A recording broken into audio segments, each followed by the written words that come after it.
اندر گھستے ہی انہوں نے دروازے بند کر لیے۔ اب مسلمانوں نے یلغار کی اور یہودیوں کو قتل کرنے لگے، ساتھ میں انہیں گرفتار کرنے لگے۔ آخر قلعہ فتح ہو گیا۔ اس قلعے میں مسلمانوں کو بڑے پیمانے پر گیہوں، کھجوریں، گھی، شہد، شکر، زیتون کا تیل اور چربی ہاتھ آئی۔ یہاں سے مسلمانوں کو بہت سا جنگی سامان بھی ہاتھ لگا، اس میں منجنیق، زرہیں، تلواریں وغیرہ بھی شامل تھیں۔ اس قلعے سے جو یہودی جان بچا کر بھاگ نکلنے میں کامیاب ہوئے، انہوں نے قلعہ نامی میں پناہ لی۔ یہ قلعہ ایک پہاڑ کی چوٹی پر تھا۔ مسلمانوں نے اس کا بھی محاصرہ کر لیا۔ ابھی محاصرے کو 3 دن گزرے تھے کہ ایک یہودی نبی کریم صلی اللہ علیہ وآلہ وسلم کے پاس آیا اور بولا، اے ابو القاسم، آپ اگر میری جان بخشی کر دیں تو میں آپ کو ایسی 2 اہم خبریں دوں گا کہ آپ اطمینان سے قلعہ فتح کر لیں گے، ورنہ آپ اگر اس قلعے کا 1 مہینے تک محاصرہ کیے رکھیں تو بھی اس کو فتح نہیں کر سکیں گے، کیونکہ اس قلعے میں زمین دوز نہریں ہیں۔ وہ لوگ رات کو نکل کر نہروں میں سے ضرورت کا پانی لے لیتے ہیں۔ اب اگر آپ ان کا پانی بند کر دیں تو یہ لوگ آسانی سے شکست مان لیں گے۔ نبی کریم صلی اللہ علیہ وآلہ وسلم نے اسے امان دے دی۔ اس کے بعد اس کے ساتھ ان نہروں پر تشریف لے گئے اور یہودیوں کا پانی بند کر دیا۔ اب یہودی قلعے سے باہر نکلنے پر مجبور ہو گئے۔ خون ریز جنگ ہوئی، آخر کار یہودی شکست کھا گئے۔ اس طرح مسلمانوں نے فتح کے تینوں حصے فتح کر لیے۔ اب وہ شک کے قلعوں کی طرف بڑھے۔ اس میں بھی کئی قلعے تھے۔ مسلمان سب سے پہلے قلعہ ابئی کی طرف بڑھے۔ یہاں زبردست جنگ ہوئی۔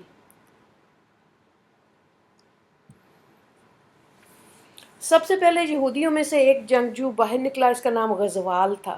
اس نے مسلمانوں کو مقابلے کی دعوت دی۔ اس کی للکار پر حضرت حباب بن منذر رضی اللہ تعالیٰ عنہ آگے بڑھے۔ انہوں نے نزدیک پہنچتے ہی غزوال پر حملہ کر دیے۔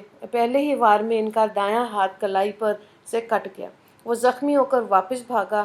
حضرت حباب رضی اللہ تعالیٰ عنہ نے اس کا پیچھا کیا اور بھاگتے بھاگتے دوسرا وار کیا۔ یہ وار غزوال کی ایڑی پر لگا، زخم کھا کر وہ گرا۔ اسی وقت حباب رضی اللہ تعالیٰ عنہ نے اس کا کام تمام کر دیا۔ اس وقت ایک اور یہودی مقابلے کے لیے نکلا۔ اس کے مقابلے میں ایک اور مسلمان آئے، لیکن وہ اس کے ہاتھوں شہید ہو گئے۔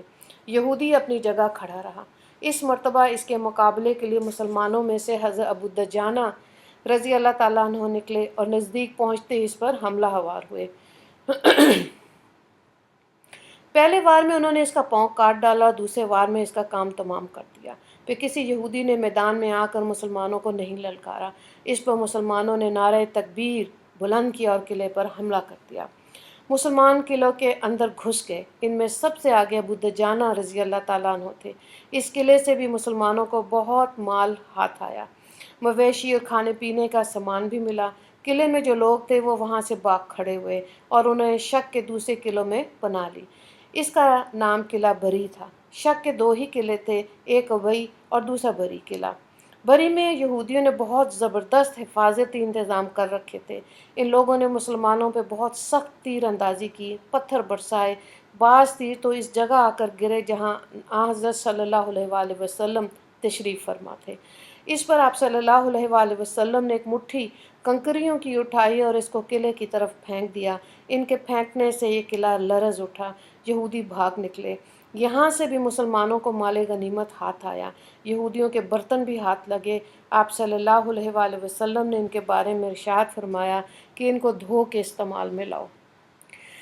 اس طرح فتح اور شک کے 5 قلعوں پر مسلمانوں کا قبضہ ہو گیا۔ ان جگہوں سے بھاگنے والے یہودیوں نے قطیبیہ کے قلعوں پر پناہ لی۔ قطیبیہ کے بھی 3 قلعے تھے۔